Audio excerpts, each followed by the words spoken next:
आज शाम के वचन के मनन के लिए हम लोग निकालेंगे गलातियों उसका दूसरा अध्याय और उसकी 20 और 21 आयत। Book of Galatians chapter 2 versus 20 and 21। गलातियों की किताब उसका दूसरा अध्याय और उसका 20 और 21 हम पढ़ेंगे। यहाँ पर इस प्रकार लिखा हुआ है, मैं मसीह के साथ क्रूस पर चढ़ाया गया हूँ। अब मैं जीवित ना रहा और मसीह मुझ में जीवित है, और मैं शरीर में अब जो जीवित हूँ तो केवल उस विश्वास से जीवित हूँ जो परमेश्वर के पुत्र पर है, जिसने मुझसे प्रेम किया और मेरे लिए अपने आप को दे दिया। मैं परमेश्वर के अनुग्रह को व्यर्थ नहीं ठहराता, क्योंकि यदि व्यवस्था के द्वारा धार्मिकता होती तो मसीह का मरना व्यर्थ होता। यहाँ पर हम इन आयतों को जब पढ़ते हैं तो विशेषकर एक बहुत सुपरिचित बात हमको प्रेरित पौलुस के द्वारा मिलती।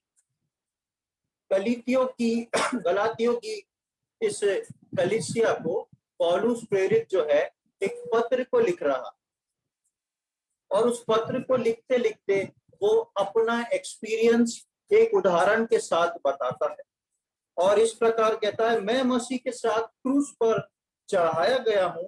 अब मैं जीवित ना रहा पर मसीह मुझ में जीवित है।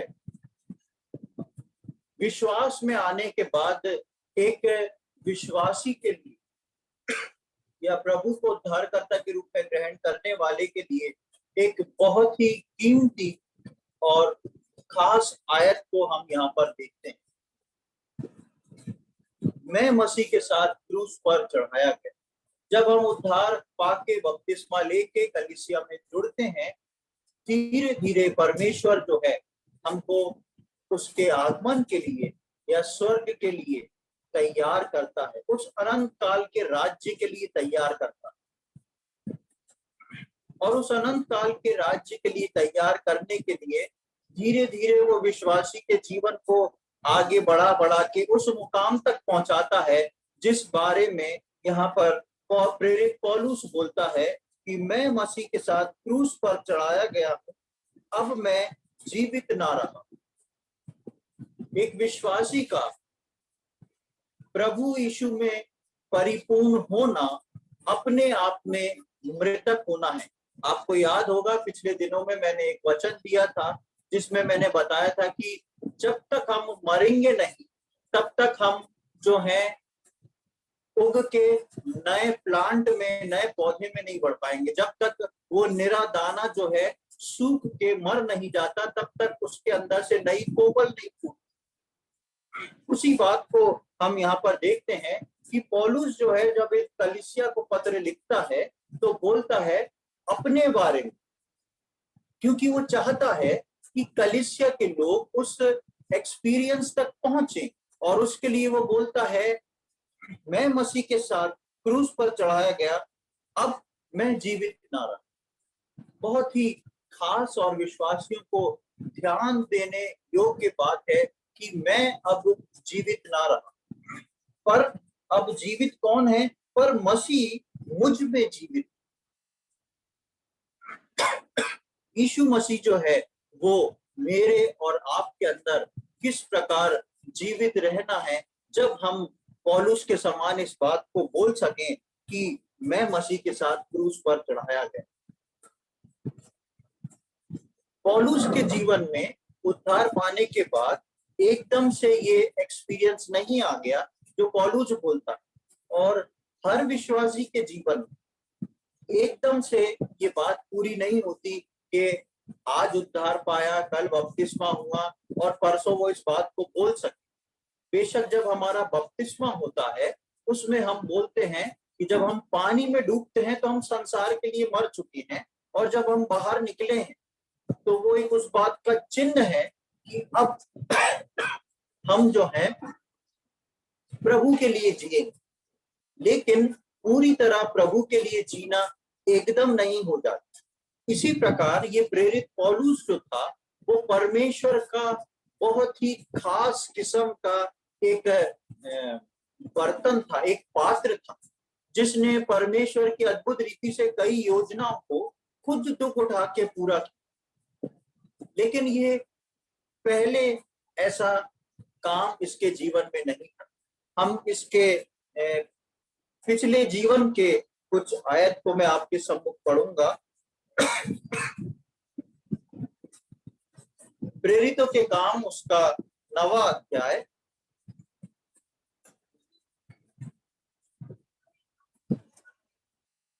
प्रेरितों के कार्य उसका अध्याय 9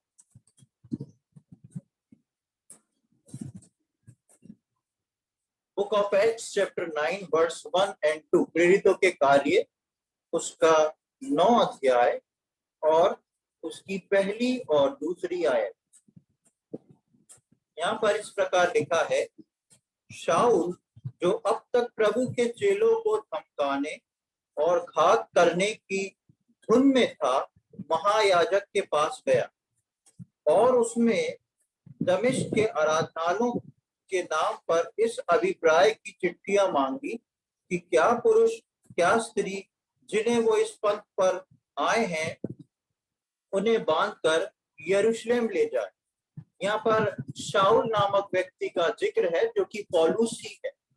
इसका पहले नाम शाऊल था और ये उसी पौलुस का जिक्र है जिसके बारे में हम अभी गलातियों में पढ़ा कि पौलुस बोलता है कि मैं प्रभु यीशु मसीह के साथ क्रूस पर चढ़ा दिया गया, अब मेरे अंदर मैं नहीं लेकिन प्रभु है। यही प्रेरित पौलुस जो है एक समय था जब परमेश्वर पर विश्वास करने वाला व्यक्ति था। जब प्रभु यीशु मसीह आया तो ये पौलुस जो था उस संगठन में था जो यहूदी थे और परमेश्वर पर विश्वास करते थे। ये खुद एक यहूदी व्यक्ति था और इसने जब देखा कि प्रभु यीशु मसीह आया और कलीसियाएं बनाई गई, इस प्रकार के काम हो रहे हैं, तो इसने सोचा कि मैं अपने परमेश्वर के लिए कुछ करूंगा। और जब परमेश्वर के लिए करने की बात आई तो ये बहुत बोल्डली जाके वहां के महायाजकों से चिट्ठी लेता था, अनुमति लेता था कि ऐसे जो प्रभु यीशु मसीह के चेले हैं उनको सताए, उनको बंधक बना के लाके जेल में डाले, क्योंकि महायाजक चाहते थे कि प्रभु यीशु मसीह के खिलाफ कुछ काम हो या प्रभु यीशु मसीह जो कार्य करके गया है वो पूरा बंद हो जाए। और उस काम में ये प्रेरित पौलुस जो था वो अव्वल नंबर, वो पकड़ के उनको लेके जाता था और बंद करता था और उसलिए वो महायाजक से चिट्ठी लेता है। यानी कि प्रेरित पौलुस जो था वो एक पापी व्यक्ति नहीं था। प्रेरित पौलुस जो था वो परमेश्वर को जानने, परमेश्वर को प्रेम करने वाला था, पर अपनी समझ के अनुसार उसको जो ठीक लगता था वो करता था। उद्धार में आने के बाद भी विश्वासियों के जीवन में कुछ चीजें होती हैं जो हमको भली लगती, जो हमको अच्छी लगती, जो हमें ठीक लगती, जो कि दुनिया के व्यवहार के अनुसार बहुत अच्छी रहती, लेकिन वो सारी बातें जो हैं वो प्रभु यीशु मसीह या परमेश्वर की ओर से नहीं रहती। और हम उन कार्यों को करके खुश हो जाते हैं कि हम प्रभु की संतान है इसलिए कुछ अच्छे धर्म के काम कर रहे।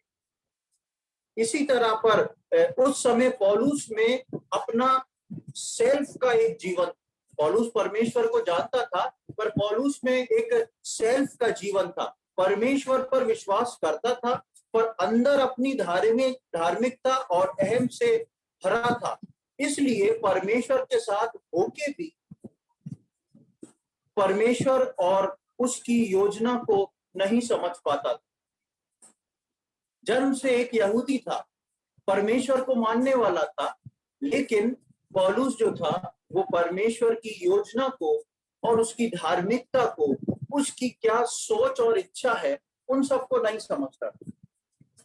इसी प्रकार जो है विश्वास में आने के बाद पौलुस की जब आंखें खुलती हैं तब वो इस बात को बोलता है जो हमने गलातियों 2:20 में पढ़ा कि अब मैं जीवित ना रहा, अब मेरे को क्या करना है, कहाँ जाना है, किस प्रकार काम करना है, किस प्रकार व्यवहार करना है, किस बात को सोचना है, अब वो मेरे बस की बात नहीं रही, क्योंकि वो पौलुस जो है मर चुका।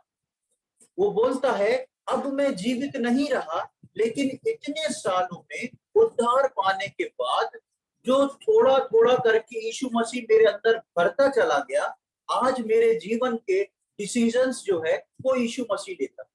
आज मुझे कहाँ जाना है, क्या करना है, वो यीशु मसीह लेता है। आप प्रेरितों के कार्य पढ़ेंगे तो कई बार उद्धार में आने के बाद पौलुस योजना बनाता है कि प्रचार करने जाऊंगा, और बिल्कुल जब निकलने पर था तो पवित्र आत्मा पौलुस को बोलता है यहाँ नहीं वहां जा। तुरंत पौलुस उस जगह से रुक जाता है और दूसरी ओर चला जाता है। क्यों ऐसा कर पाया पौलुस? क्योंकि पौलुस जो था बोलता है मैं जीवित ना रहा।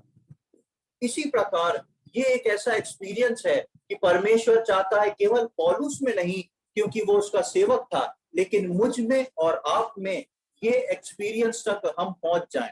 ये है एक विश्वासी का सही पड़ाव, जहां उसकी इच्छा, योजना, उसके विचार सब खत्म हो जाते हैं और यीशु मसीह की योजना, विचार, उसकी इच्छा से वो भर जाता।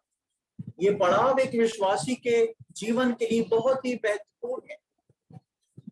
और कई बार विश्वासी जो हैं इस महत्वपूर्ण विचार में, इस महत्वपूर्ण पड़ाव में आने से रुक जाते हैं, क्योंकि वो पूरी तरह अपने आप में मर नहीं पाए, पूरी तरह अपने आप में खत्म नहीं हो पाए। और जब इन बातों को समझते हुए पौलुस समझता है तो पौलुस एक कोशिश को करता है। बहुत अच्छी आयत पौलुस ने जब इन बातों को समझने लगा पौलुस कि परमेश्वर से मैं प्रेम करता था, परमेश्वर के लिए कार्य करता था, लेकिन वो सब कार्य परमेश्वर की ओर से नहीं थे। मैंने जो भी काम किया अपनी समझ-बूझ से किया, अपनी इच्छा से, मेरे को जो ठीक लगा वो मैं दौड़-दौड़ के कर रहा था और यीशु मसीह के चेलों को बंद करवा रहा। लेकिन जब पौलुस उद्धार में आया, उसको प्रभु यीशु मसीह का दर्शन मिला, पौलुस का व्यू बदल गया, उसकी सोच बदल गई, उसकी खोजबीन बदल गई। और उस खोजबीन के तहत वो अपनी बातों को हटाता हुआ, अपनी जीवन की सब बातों को हटाता हुआ यीशु मसीह में उसने अपनी खोजबीन शुरू कर दी। और एक बहुत सुंदर आयत उस खोजबीन के दौरान पौलुस प्रेरित ने वचन में लिखी है, उसको हम पढ़ेंगे। फिलिपियों उसका 3 अध्याय, बुक ऑफ फिलिपियंस चैप्टर 3, फिलिपियों उसका 3 अध्याय और 7 से लेके 11 तक मैं पढ़ूंगा। Philippians chapter 3 verse 7 to 11। यहाँ पर इस प्रकार लिखा है, परंतु जो जो बातें मेरे लाभ की थी, परंतु जो जो बातें मेरे लाभ की थी, उन्हीं को मैंने मसीह यीशु के कारण हानि समझ लिया। वरन मैं अपने प्रभु यीशु मसीह यीशु की पहचान की उत्तमता के कारण सब बातों को हानि समझता हूँ, जिसके कारण मैंने सब वस्तुओं की हानि उठाई और उन्हें कूड़ा समझता हूँ, जिससे मैं मसीह को प्राप्त करूं और उसमें पाया जाऊं, ना कि अपनी उस धार्मिकता के साथ जो व्यवस्था से है, वरन इस धार्मिकता के साथ जो मसीह पर विश्वास करने के कारण है और परमेश्वर की ओर से विश्वास करने पर मिलती है, ताकि मैं उसको और उसके मृत्यु जय की सामर्थ को और उसके साथ दुखों में सहभागी होने के मर्म को जानूं और उसकी मृत्यु की समानता को प्राप्त करूं, कि मैं किसी भी रीति से मरे हुओं में से जी उठने के पद तक पहुंचूं। यहाँ पर पौलुस प्रेरित एक बात साफ लिख के बोलता है कि मैंने उन सारे बातों को, मैंने उन सारे विचारों को एक किनारा कर दिया। कौन सी बात, कौन से विचार? जो उसने अपनी व्यवस्था के द्वारा सीखे, उन सारी व्यवस्था की बातों को उसने किनारे कर दिया। लेकिन जब वो प्रभु यीशु मसीह में आया तो बोलता है कि अब मैं जिसके कारण सब वस्तुओं की हानि उठाई और उन्हें कूड़ा समझता हूं, जिससे मैं मसीह को प्राप्त करूं। पौलुस इस बात को समझ गया कि मेरे कार्य, मेरे सोच विचार, मेरे काम करने के तरीके, मेरा अच्छा दूसरों के साथ भलाई करना, ये मेरे को छुटकारा नहीं प्रदान कर सकता। मुझको अगर प्रभु में बढ़ना है, मुझको उस स्टेटस तक पहुंचना है, तो मुझे एक काम करना है, मसीह यीशु को प्राप्त करना। लिखा है, वो बोलता है कि मैं इन सब बातों को पूरा समझता हूं जिससे मैं मसीह को प्राप्त करूं और उसमें पाया जाऊं, ना कि अपनी उस धार्मिकता के साथ। मसीह को प्राप्त करूं और यीशु मसीह में पाया जाऊं। यानी कि पौलुस का निजी जीवन के सोच विचार, निजी जीवन के कार्य खत्म। उसने यीशु मसीह को प्राप्त किया और वो चाहता है कि मैं यीशु मसीह में हमेशा पाया जाऊं, उसमें बसा रहूं। और आगे वो लिखता है 10वीं आयत में, ताकि मैं उसके और उसके मृत्यु जय की सामर्थ को और उसके साथ दुखों में सहभागी होने के मर्म को जानूं और उसकी मृत्यु की समानता को प्राप्त करूं। पौलुस चाहता है कि मैं इतना मसीह को भर लूं कि उसकी मृत्यु की समानता में मैं एक हो जाऊं, उसके उस मृत्यु के मर्म के पीक पॉइंट तक मैं पहुंच सकूं, समझ सकूं यीशु मसीह के उस महान बलिदान को जो उसने मेरे जीवन में किया है। आप जानते हैं, जब हम आराधना के लिए संडे को बैठते हैं, कई बार हमारे जीवन से, हमारे मुंह से आराधना निकलती नहीं। एक ऐसा भाव आता नहीं है कि हम अपने प्रभु को धन्यवाद दें, स्तुति करें। क्यों? क्योंकि हमारे दिलो दिमाग में उसके मर्म को हम जान नहीं पाते, उसकी मृत्यु की समानता में हम एक नहीं हो पाते। और ये एक ऐसा कार्य है जो कि हर रोज मुझको और आपको बिल्टअप करना है। हर रोज यीशु मसीह में मर के, अपने आप को खाली करके, यीशु मसीह मेरे अंदर भरा रहे और मेरे अंदर से सिर्फ और सिर्फ यीशु मसीह ही बाहर निकले। और ये बात पौलुस ने ठान ली थी, इसलिए वो बोलता है कि मैं किसी भी रीति से मरे हुओं में से जी उठने के पद तक पहुंचूं। मरे हुओं में से जी उठने का पद बेशक प्रभु यीशु मसीह के अनुग्रह के अनुसार, तीसरे अनुग्रह के अनुसार हमको मिलने वाला है, या फिर हम जो जीवित रहेंगे वो बदले जाएंगे।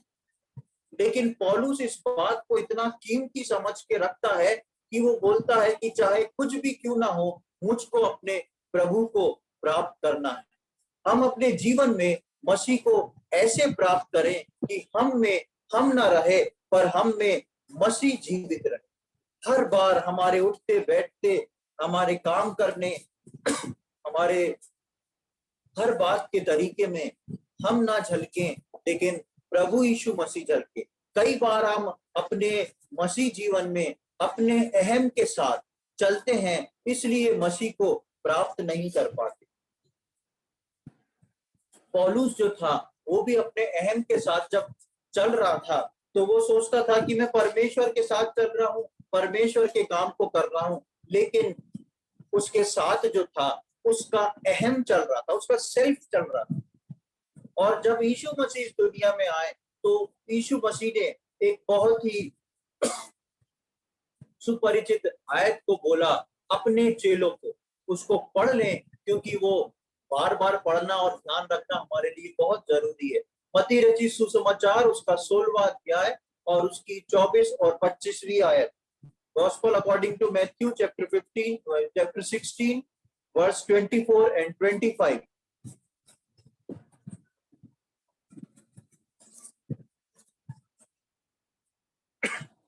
मत्ती 16 उसका 24 और 25। तब यीशु ने अपने चेलों से कहा, यदि कोई मेरे पीछे आना चाहे तो अपने आप का इनकार करे और अपना क्रूस उठाए और मेरे पीछे हो ले। क्योंकि जो कोई अपना प्राण बचाना चाहे वो उसे खोएगा, और जो कोई मेरे लिए अपना प्राण खोएगा वो उसे पाएगा। हमने पिछले दिनों में भी इस वचन पे बहुत मनन किया है कई बार।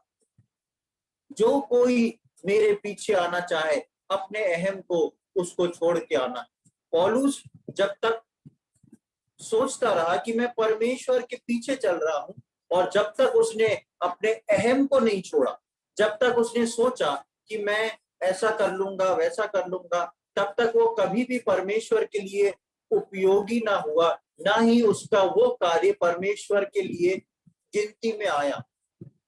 लेकिन जब वो उद्धार के अनुभव में आया, प्रभु यीशु मसीह के दर्शन को देख लिया, जैसे जैसे यीशु मसीह उसके अंदर पढ़ने लगा, पौलुस बोलता है, अब मैं जीवित ना रहा पर मुझ में मसीह जीवित।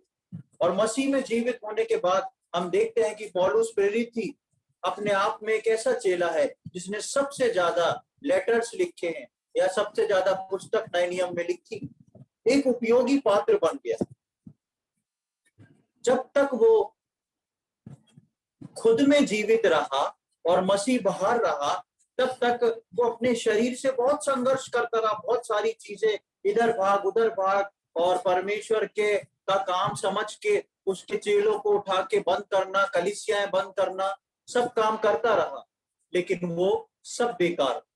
लेकिन जिस दिन पौलुस बोलता है कि मैं अब अपने लिए अपने आप में जीवित ना रहा पर मसीह मुझ में जीवित है, प्रभु यीशु मसीह उसको एक उपयोगी पात्र बना देता है। और पौलुस प्रेरित नए नियम का एक बहुत ही खास और एक उपयोगी पात्र है, जिसको हम सब जानते हैं। इसी प्रकार प्रभु यीशु मसीह के जो चेले थे, वो यीशु मसीह के साथ थे, पर अपने अपने अहम में। प्रभु यीशु मसीह ने अपने चेलों को चुन के बुला लिया। अब ये चेले यीशु मसीह के साथ चलते हैं, यीशु मसीह की शिक्षा को ग्रहण करते हैं, यीशु मसीह क्या क्या आश्चर्य कर्म करता है उनको देखते हैं, स्वर्ग के राज्य के बारे में सीखते हैं, लेकिन इनके जीवन में इनका जो अहम है वो काम करता। अब तक इनके अंदर यीशु मसीह भर नहीं गया, ये अपने आप के लिए मर नहीं गए और प्रैक्टिकल लाइफ में यीशु मसीह के लिए जिंदा नहीं हो पाए। और इनके हम कुछ उदाहरणों को जल्दी से देखेंगे। मरकुस रचित सुसमाचार उसका 10वां अध्याय,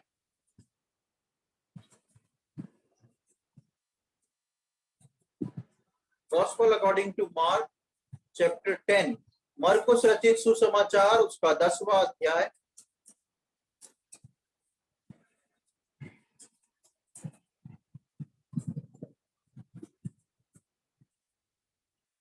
और इसका 35 से लेके 37 तक मैं पढ़ूंगा। यहाँ पर एक जिक्र है, दो चेले प्रभु यीशु मसीह के चेले हैं, प्रभु यीशु मसीह के चुने हुए हैं, यीशु मसीह के साथ रहते हैं, और देखिए ये क्या प्रश्न यीशु मसीह के सम्मुख रखते हैं। यहाँ पर लिखा है मरकुस 10 उसका 35 से 37, तब जब्दी के पुत्र याकूब और यूहन्ना ने उसके पास आकर कहा, हे गुरु, हम चाहते हैं कि जो कुछ हम तुझसे मांगे वो तू हमारे लिए करे। उसने उससे कहा, क्या तुम क्या चाहते हो कि मैं तुम्हारे लिए करूं? उन्होंने उससे कहा, हमें ये दे कि तेरी महिमा में हम में से एक तेरे दाहिने और दूसरा तेरे बाएं बैठे। ये जब्दी के दो पुत्र, प्रभु यीशु मसीह ने इनको चुना, यीशु मसीह के साथ चल रहे हैं, घूम रहे हैं। इन्होंने कुछ समय में अनुमान लगा लिया कि यीशु मसीह का राज्य ऐसा कुछ यहाँ दिखता तो है नहीं, पर उनको विश्वास है यीशु मसीह पे, और यीशु मसीह पर यह भी विश्वास है कि एक दिन यीशु मसीह का राज्य आएगा। तो वो सोचते हैं अभी तो हमको इधर से उधर पैदल जाना पड़ता है, सब इतनी दूर यात्रा, कोई किसी चीज का ठिकाना नहीं। वो बहुत सोच के प्रभु के सामने अपने हृदय की एक बात बोलते, ठीक है प्रभु, अभी जैसा चल रहा है चलता रहे, जब तू अपनी महिमा में आए तो हम दोनों भाइयों को, एक को दाईं ओर एक को बाईं ओर बिठा ले। राजा के दाईं ओर और बाईं ओर बैठने वाले को भी बहुत सम्मान और महिमा मिलती। और इन लोगों ने पहले से अपनी जगह को निश्चित करना चाहा कि यीशु मसीह के राज्य के समय हम दोनों भी आजू बाजू में बैठ जाएंगे तो हमारा भी बहुत सम्मान। ये है मनुष्य के अहम की सोच। हमारे लिए और बेहतर क्या। हम जो सोचते हैं, हमको जो अच्छा लगता है, वैसा हो रहा है कि नहीं। चेले यीशु मसीह के साथ, चेले यीशु मसीह के पीछे पीछे आश्चर्य कर्म अद्भुत देख रहे हैं कि मृतक जिंदे हो रहे हैं, जो बीमार हैं वो चंगे हो रहे हैं, जो गूंगे हैं वो बोल रहे हैं, दुष्ट आत्माएं निकाली जा रही हैं। लेकिन यीशु मसीह के साथ पूरे समय रहते रहते भी वो बोलते हैं, अभी का हम चला लेंगे, आगे जब आपका महिमा का समय आए तो हम उनको आजू बाजू बिठा लेंगे। ये है मनुष्य का अहम। जब हम आगे आते हैं तो पिछले दिनों में मैं उस भाग को लिया था, आपको याद होगा, इसलिए मैं नहीं उसको वर्ष को निकलवा रहा। जब प्रभु यीशु मसीह पहली बार जिंदा होके अपने चेलों से मिलने आया, तब उसमें थोमा नहीं था। और थोमा से जब चेलों की मुलाकात हुई तो थोमा बोलता है, मैं विश्वास नहीं करता। क्यों विश्वास नहीं करता? क्योंकि थोमा अपनी समझ, अपनी सोच को अब तक अंदर रखे हुए। इसी प्रकार हम पतरस के लिए पढ़ते हैं कि पतरस जो था वो क्या बोलता है यीशु मसीह से। वो बहुत ही इंपॉर्टेंट चीज है, क्योंकि पतरस जो था वहां पर इन सारे चेलों की तरफ से कुछ बोलता है। क्या बोलता है हम मत्ती में ही देखेंगे। मत्ती रचित सुसमाचार उसका 19वां अध्याय, gospel according to Matthew chapter 19, मत्ती रचित सुसमाचार उसका 19वां अध्याय और उसकी 27वीं आयत, 27th verse. Gospel according to Matthew chapter 19 verse 27। इस पर पतरस ने उससे कहा, देख, हम तो सब कुछ छोड़ के तेरे पीछे हो लिए हैं, तो हमें क्या मिलेगा। यहाँ पर आप जब इस पूरे 19वें अध्याय को पढ़ेंगे तो आप पूरी घटनाक्रम को समझ सकते हैं। पर पतरस जो है चेलों की तरफ से एक बात को बोलता है कि देख, हम तो सब कुछ छोड़ के तेरे पीछे हो लिए, पर हमको क्या मिलेगा। कई बार विश्वासी जीवन में हमको लगता है कि देखो, हम तो प्रार्थना करते हैं, हम तो वचन पढ़ते हैं, हम तो जितना बेहतर हो सके ऐसा करते हैं, पता नहीं प्रभु हमारी प्रार्थनाओं को कब सुने, पता नहीं प्रभु कब हमारे लिए रास्ता तो खोले। लेकिन प्रियो, ऐसी बात जो पतरस बोलता है वो पतरस की आत्मिकता नहीं, पतरस का अहम, उसका सेल्फ, जो कि एक नेचुरल चीज है, वो निकला। लेकिन यीशु मसीह के लिए पौलुस उस एक्सपीरियंस के बाद बोलता है, अब मैं जीवित नहीं रहा, लेकिन मुझ में यीशु मसीह जीवित हो गया। इसलिए पौलुस के जीवन में ऐसी कोई घटना या बात नहीं आई, क्योंकि वो सारे डिसीजंस को लेके चलता है। इसी प्रकार आगे भी हम देखते हैं यूहन्ना में, जब पतरस जो है यीशु मसीह के जिंदा होने के बाद भी मिल चुका है 3 बार, और पतरस 2 बार, और पतरस बोलता है मैं मछली पकड़ने जाता हूँ। बाकी चेले भी कहते हैं हाँ हम भी तेरे साथ चलते। क्या कारण? क्योंकि जो सामने दिख रहा है उसके ऊपर विचार, उसके ऊपर कार्य, सब कुछ चल रहा है। लेकिन यीशु मसीह में मैं और आप उसकी मृत्यु में एक नहीं हुए। इसलिए यीशु मसीह आज मुझ में और आप में पूरी तरह जीवित नहीं हुआ, पूरी तरह भर नहीं गया। और हम देखते हैं कि इन सारी बातों के बाद ऐसा नहीं कि ये जो चेले थे ये ऐसे ही रह गए। प्रभु यीशु मसीह ने इनको तैयार किया, और इनको तैयार होने के बाद एक समय ऐसा आया जब हम प्रेरितों के कार्य के पहले अध्याय में पढ़ते हैं, जब उनने मसीह को प्राप्त कर लिया और अपने अहम को त्याग किया। प्रेरितों के कार्य के पहले अध्याय में हम देखते हैं कि यीशु मसीह के स्वर्गारोहण के बाद सारे चेले इकट्ठे होके पहाड़ी पे बैठ के एक के घर में प्रार्थना में लग गए। आप जब उसका प्रेरितों के कार्य का पहला अध्याय पढ़ेंगे तो उसमें आपको मिल जाएगा कि वो लोग किस प्रकार प्रार्थना में लग गए, और उस प्रार्थना में लगे रहे। और उसके बाद पेंतीकोस्त का दिन आया, प्रभु परमेश्वर ने अपने पवित्र आत्मा को अपने वायदे के अनुसार भेजा, और उसके बाद जब चेले बाहर आए तो चेलों का सब कुछ बदल चुका था। उस प्रार्थना के जीवन में, उस वचन पढ़ने के जीवन में उनने मसीह को प्राप्त कर चुके थे। हम देखते हैं प्रेरितों के कार्य उसका 2 अध्याय,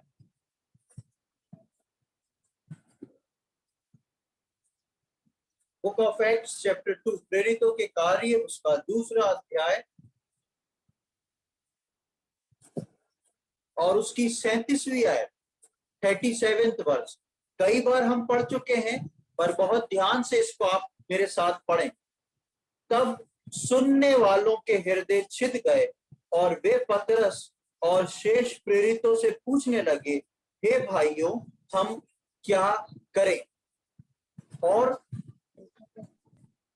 इस भाषण का जो पतरस ने दिया उसका परिणाम हम 41वीं आयत में देखते हैं। अतः जिन्होंने उसका वचन ग्रहण किया उन्होंने बपतिस्मा लिया, और उसी दिन 3000 मनुष्य के लगभग उसमें मिल गए। आप यदि देखेंगे प्रेरितों के कार्य को ठीक से पढ़ के, तो आप देखेंगे कि प्रेरितों के कार्य की शुरुआत में ये चेले जो थे साधारण चेले थे।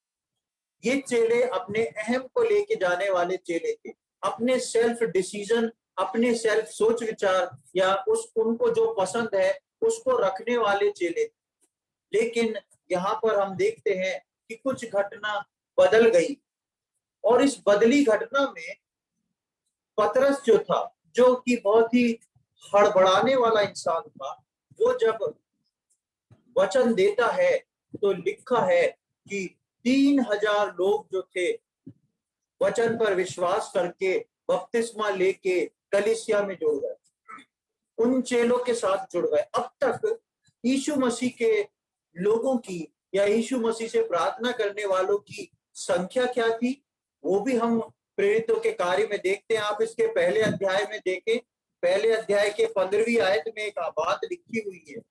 प्रेरितों के कार्य पहला अध्याय 15वीं आयत। उन्हीं दिनों में पतरस भाइयों के बीच में जो 120 व्यक्ति के लगभग थे खड़ा होकर कहने लगा, भाइयों के बीच में जो कि 120